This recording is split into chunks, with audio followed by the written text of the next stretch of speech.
At Marilal, the young wild lionesses were causing unusual interest. The villagers and local farmers felt they should be shot, like their cattle-stealing parents. George persuaded the sympathetic African game warden to entrust them to him, even though he knew the rough circumstances of their capture and subsequent treatment by the understandably resentful farmer. George, as he traveled back, reflected that the weakness of his plan had been lack of females. The young lionesses were of enormous interest to Christian and Boy, and true to his nature, Christian tried to be friendly with everyone.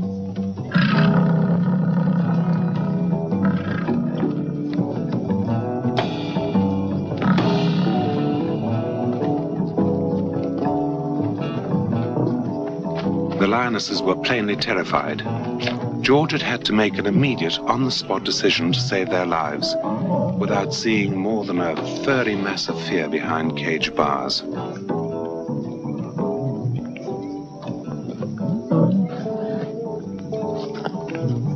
Now he saw them properly for the first time.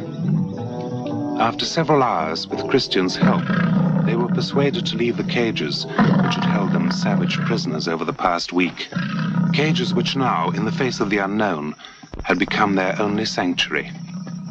George called them Juma and Jessica. As he watched their first reactions, he knew they would never accept him. Too much damage had been done. Their rehabilitation must start abruptly. Contact with humans they could never be. Further confinement would only cause resentment. But to release them at once would mean he would possibly never see them again. The best chance seeped through friendship with Christian. A good relationship might act as an anchor. Being of their age, he was more acceptable than Boy. He would have to try to control them. If he could get Jessica and Juma to eat with, and more important, to sleep with Christian, there was just a chance.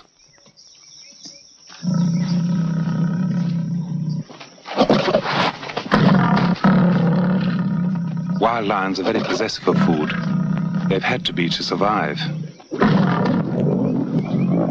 At last, Christian asserted himself. After all, he was a young male lion. His instinct told him it was his right to eat first.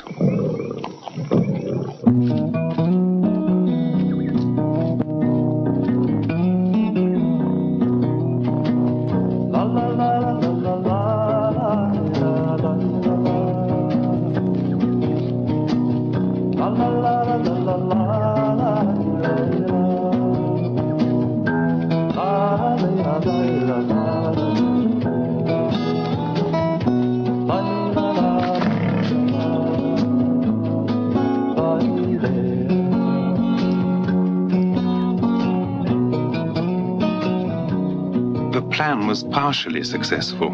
Unfortunately, they could not be persuaded to come into the camp with Christian at night for safety. This was to lead to further tragedy. Boy had gone off again, and there was this morning no sign of Jessica. For several nights, the wild lions had been roaring and fighting not far from camp. Last night, they'd been disturbingly close. Vultures circling was a bad omen.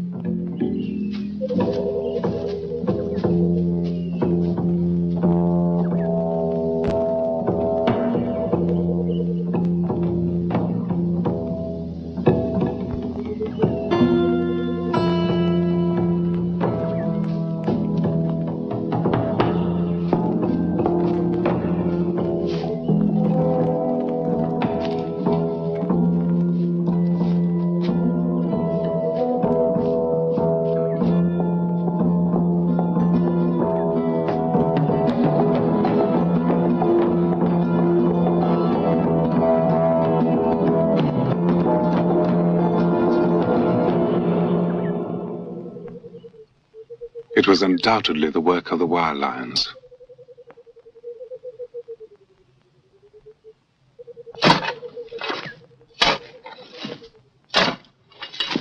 There was not a mark on her.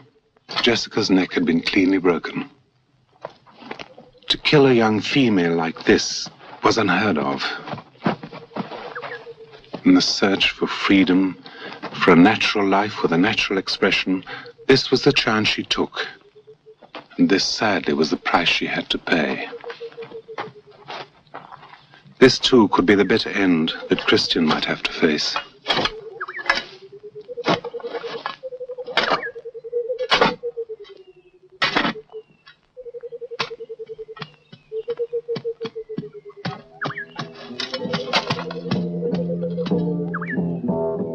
George couldn't understand why the vultures were still circling.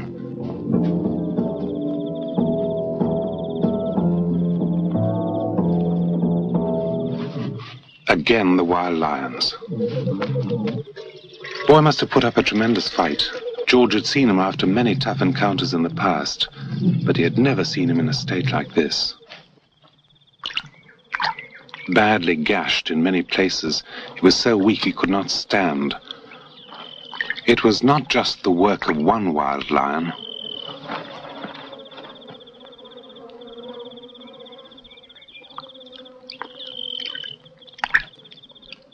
Christian, seeming to understand the situation, sat quietly by while George gave immediate treatment to Boy's wounds.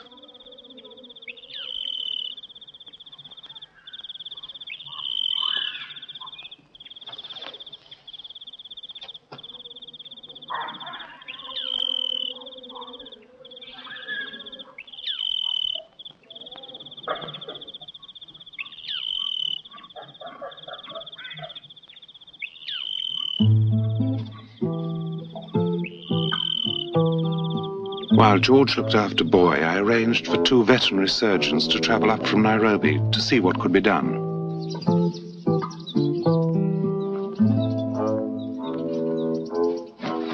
A large bone splinter from his spine had to be removed, but apart from that, his injuries, although severe, were not as serious as we'd thought. Rest, care, and attention were what was needed to get him on his feet again. The hot compresses made from Epsom salts and water that we applied to his wounds must have been extremely painful. Over the past few years, Boy has been scarred many times. Some of his injuries have only been cured by major surgery under general anesthetic. But somehow this massive lion has managed not only just to survive, but also to keep his close affection for his human friends. We wondered if the tough time Boy was having could possibly sour his outlook on life.